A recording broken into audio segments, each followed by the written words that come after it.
بسم اللہ الرحمن الرحیم، درود و سلام ہو محمد و آل محمد پر۔ السلام علیکم، آپ دیکھ رہے ہیں بیست نیوز نیٹ ورک، میں ہوں کاظم مظفری۔ سب سے پہلے آج کی ہیڈ لائنز۔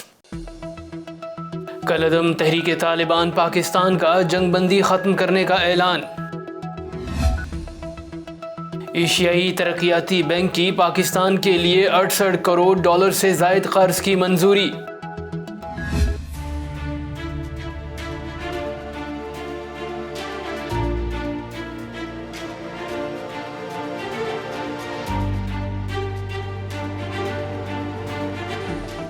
یمنی فورسز نے صوبے مارب کے علاقے میں ایک اور سعودی ڈرون مار گرایا۔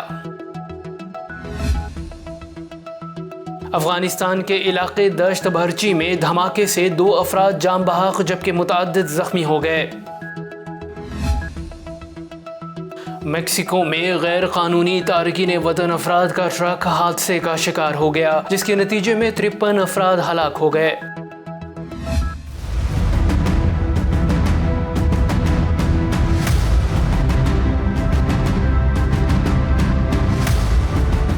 اسرائیلی فورسز نے نابلس میں ایک فلسطینی جوان کو گولی مار کر شہید کر دیا۔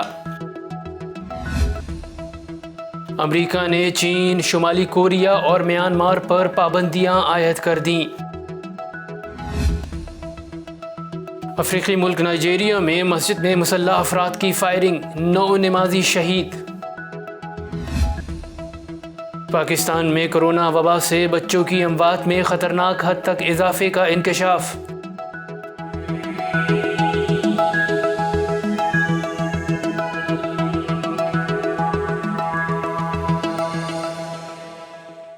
اور اب خبریں تفصیل کے ساتھ۔ کالعدم تحریک طالبان پاکستان نے جنگ بندی ختم کرنے کا اعلان کر دیا۔ کالعدم تحریک طالبان پاکستان نے حکومت کے ساتھ 1 ماہ تک جاری رہنے والی جنگ بندی میں توسیع کرنے سے انکار کرتے ہوئے الزام عائد کیا ہے کہ حکومت پہلے سے کیے گئے فیصلوں پر عمل کرنے میں ناکام رہی۔ ٹی ٹی پی کی جانب سے جاری ہونے والے ایک بیان میں 6 نکاتی معاہدے کی تفصیلات بتائی گئی ہیں، جس میں کہا گیا ہے کہ ان کا 25 اکتوبر 2021 کو اسلامی امارات افغانستان کی حمایت سے حکومت کے ساتھ سمجھوتا ہوا تھا۔ بیان میں کہا گیا کہ فریقین نے 1 نومبر سے 30 نومبر 2021 تک 1 ماہ کی جنگ بندی حکومت کی جانب سے 102 قیدی مجاہدین کی رہائی، انہیں اسلامی امارات افغانستان کے ذریعے ٹی ٹی پی کے حوالے کرنے اور 1 نومبر 2021 کو جنگ بندی کے حوالے سے مشترکہ بیان جاری کرنے پر اتفاق کیا تھا۔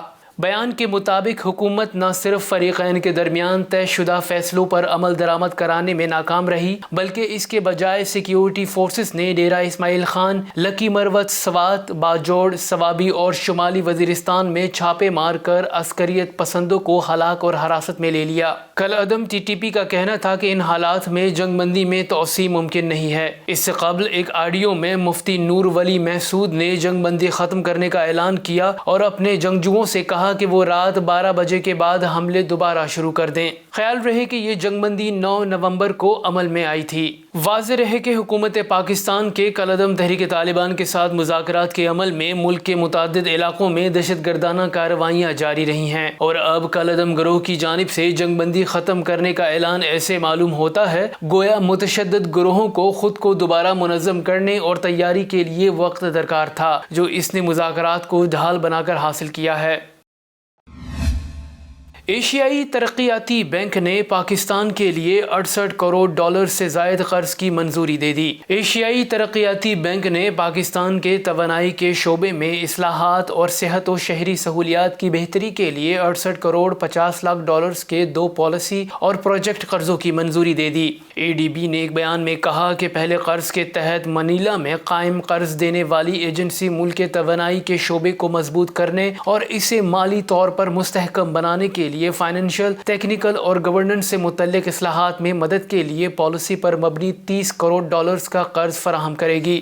یہ فائننسنگ ADB کے توانائی کے شعبے میں اصلاحات پروگرام کے ذیلی پروگرام کا حصہ ہے، جس کا مقصد پاکستان کے توانائی کے شعبے کو بہتر بنانا اور گردشی قرضے کے نام سے پاور سپلائی چین میں جمع شدہ رقم کو کم کرنے میں مدد فراہم کرنا ہے۔ یاد رہے کہ ADB کی جانب سے $30 کروڑ کی فائننسنگ کے تحت پہلا ذیلی پروگرام دسمبر 2019 میں منظور کیا گیا تھا۔ واضح رہے کہ دوست اسلامی ملک سعودی عرب کی جانب سے فراہم کیے گئے قرض کے تحت اگر پاکستان کہیں سے بھی ڈیفالٹر ہوا تو پاکستان کو سارا قرض 72 گھنٹے میں واپس کرنا ہوگا۔ ان بڑھتے قرضوں اور گرتی معیشت میں پاکستان کی مشکلوں میں مزید اضافہ ہوتا جا رہا ہے۔ یمنی فورسز نے صوبہ معرب کے علاقے میں ایک اور سعودی ڈرون مار گرایا۔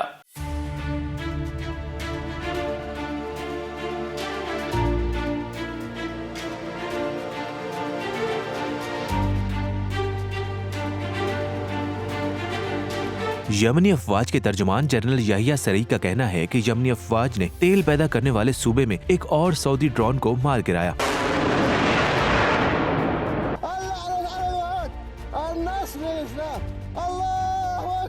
ان کا کہنا ہے کہ یمنی افواج نے امریکی ساختہ بوئن اسکین ایگل ڈرون جو یمنی عوام پر جارحیت میں ملوث تھا کو سروا ضلع میں مار گرایا۔ یاد رہے کہ اس سے قبل یمنی افواج نے چائنیز جاسوس ڈرون CH-4 کو الوادی کے علاقے میں اور اسکین ایگل ڈرون کو الجوبہ کے علاقے میں مار گرایا تھا۔ اللہ اکبر، الموت لامریکا، الموت لاسرائیل، اللعنت علی اليہود، النصر للاسلام۔ واضح رہے کہ یمنی افواج نے رواں سال جنوری کے بعد 8 اسکین ایگل ڈرونز کو مار گرایا ہے اور اب معارب کی فیصلہ کن لڑائی میں سعودی اتحاد نے جارحیت میں اضافہ کر دیا ہے، کیونکہ انہیں معلوم ہے کہ اگر تیل کی دولت سے مالا مال اور اہم اسٹریٹجک صوبہ معارب اگر یمنی افواج کے کنٹرول میں چلا گیا تو یہ سعودی اتحاد کی یمن جنگ میں شکست تصور ہوگا۔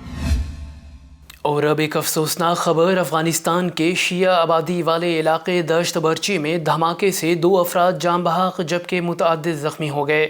افغانستان کے دارالحکومت کابل کے ضلع دشت برچی میں 2 مختلف بم دھماکوں میں 2 افراد جاں بحق جبکہ 3 زخمی ہو گئے۔ خبر ایجنسی AFP کی رپورٹ کے مطابق کابل کے ضلع دشت برچی میں منی بس پر بم دھماکہ ہوا، جس کے نتیجے میں 2 شہری جاں بحق اور 3 زخمی ہو گئے۔ ذرائع کا کہنا ہے کہ اسی جگہ ایک اور بم دھماکہ ہوا جہاں ایک خاتون زخمی ہوئی۔ دشت برچی میں داعش خراسان کی جانب سے ماضی میں دہشت گردی کی کارروائیاں کی جاتی رہی ہیں، جہاں ہزارہ برادری کی اکثریت موجود ہے۔ واضح رہے کہ اس سے قبل افغانستان میں نماز جمعہ اور دیگر شیعہ آبادیوں میں دہشت گردی کے متعدد واقعات ہو چکے ہیں، جس میں سینکڑوں شیعہ لقمہ اجل بن چکے ہیں۔ داعش خراسان افغانستان میں شیعہ نسل کشی کے ایجنڈے پر عمل کر رہی ہے اور طالبان حکومت نے داعش کے خلاف آپریشن کا آغاز کیا ہے، مگر یہ آپریشن شیعہ کو تحفظ دینے اور داعش کو دہشت گردانہ کارروائیوں سے باز رکھنے میں ناکام نظر آتا ہے۔ میکسیکو میں غیر قانونی تارکین وطن سے بھرا ٹرک حادثے کا شکار ہو گیا، جس کے نتیجے میں 53 افراد جاں بحق ہو گئے۔ میکسیکو میں غیر قانونی تارکین وطن سے بھرا ہوا تیز رفتار ٹریلر الٹنے سے کم از کم 53 افراد ہلاک اور 58 زخمی ہو گئے، جن میں سے کچھ کی حالت نازک ہے۔ AFP کے مطابق ٹریلر الٹنے کا واقعہ جنوبی ریاست میں پیش آیا، جسے امریکہ جانے کی کوشش کرنے والے تارکین وطن کے لیے ایک اہم گزرگاہ سمجھا جاتا ہے۔ ابھی تک یہ واضح نہیں ہو سکا کہ ٹریلر میں کتنے مسافر سوار تھے، البتہ اس میں مسافروں کی تعداد گنجائش سے زیادہ تھی۔ حکام کے مطابق واقعے کے بعد ڈرائیور جائے حادثہ سے فرار ہونے میں کامیاب ہو گیا۔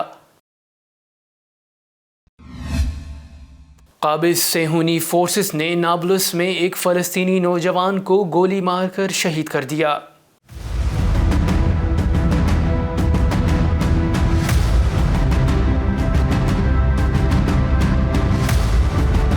غاصب اسرائیلی فورسز نے غیر قانونی آباد کاریوں کے خلاف احتجاج کرنے والے مظاہرین پر گولیاں برسائیں، جن میں ایک فلسطینی جوان شہید ہو گیا۔